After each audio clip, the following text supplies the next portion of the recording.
Assalamualaikum dan salam sejahtera. Saya Nurin Aiman Husna binti Nazaruddin dari 5 Ibn Rus SK Karak. Hari ini saya ingin berceritakan tentang sebuah buku yang berjudul Aku Tom, Kau Jerry. Buku ini menceritakan tentang Nurul Diana dan Farahana, dua orang gadis yang berusia 14 tahun. Saya sangat meminati buku ini kerana jalan ceritanya yang sangat menarik. Mereka saling membenci satu sama lain. Disebabkan sering bergaduh, Nurul dan Farah dianggap sebagai Tom dan Jerry, sebuah animasi yang sering bergaduh. Nurul membenci Farah kerana sentiasa menunjukkan pangkatnya, manakala Farah pula sangat bangga atas jawatan yang dipegangnya. Kisah ini bermula ketika ayah Farah iaitu Encik Azmi membeli sebuah telefon bimbit sempena hari jadinya yang ke-14. Farahana sangat bangga kerana dia tahu harga telefon bimbit itu mencecah RM1,000 dan dia tahu Nurul tidak mampu membelinya. Keesokannya, dia pun membawa telefon bimbit itu ke sekolah. Alangkah terkejutnya dia apabila mengetahui para pengawas akan mengadakan sesi pemeriksaan secara mengejut.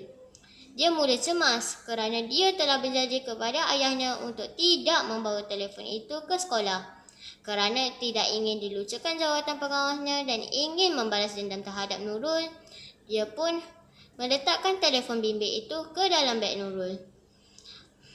Ketika sesi itu bermula, Nurul, rakan-rakan sekelasnya dan para pengawas sangat terkejut apabila melihat telefon bimbit itu. Nurul pun terkejut. Para ketua pengawas iaitu Aiman mengarahkan seorang pengawas untuk memanggil cikgu disiplin iaitu Cikgu Syarum. Sementara menunggu kehadiran cikgu disiplin, Nurul berfikir sejenak. Baru saja aku terlihat telefon bimbit itu terpapar di kaca TV semalam.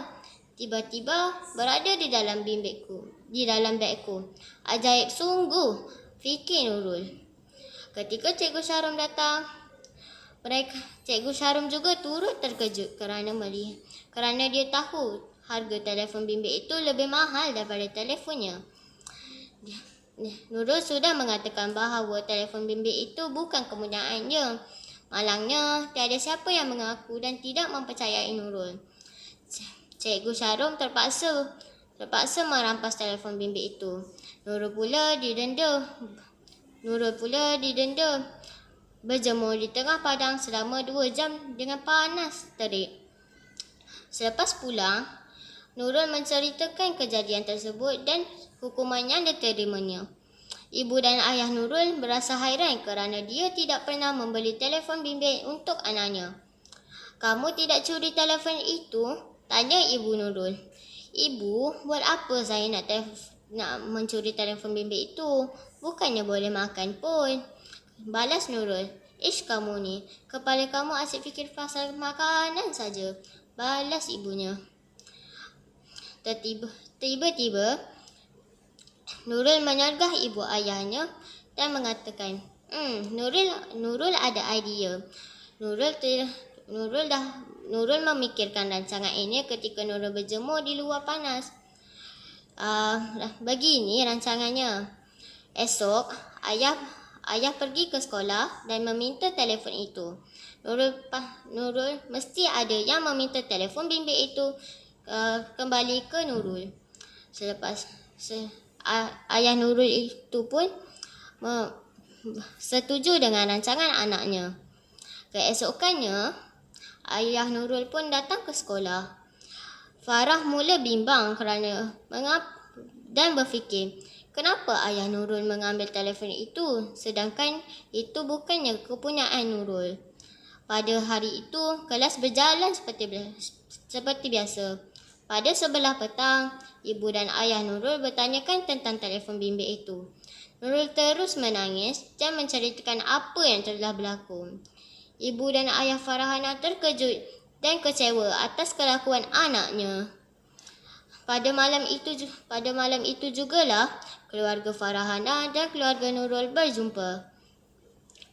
Keluarga Farahana dan Farahana sendiri meminta maaf ke atas keluarga Nurul. Tapi Nurul tidak membimbangkan hal itu dan memaafkan Farah. Pada beberapa hari selepas itu, Farah meminta semula telefon itu. Nurul pun berkata, tidak, ini telefonku. Ayahmu telah menghadiahkan ini kepada aku, berkata Nurul. Dengan hati yang panas, Farahana pun menghentak kaki dan berlalu pergi.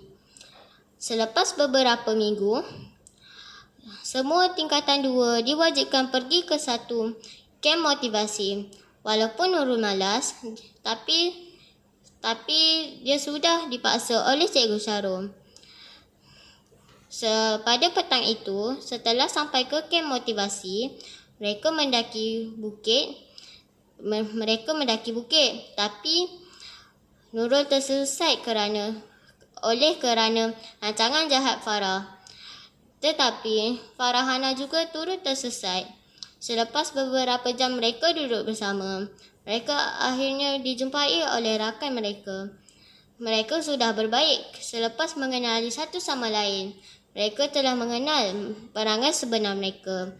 Oleh kerana itu, mereka pun berkawan dan menjadi kawan baik selamanya. Sekian, terima kasih.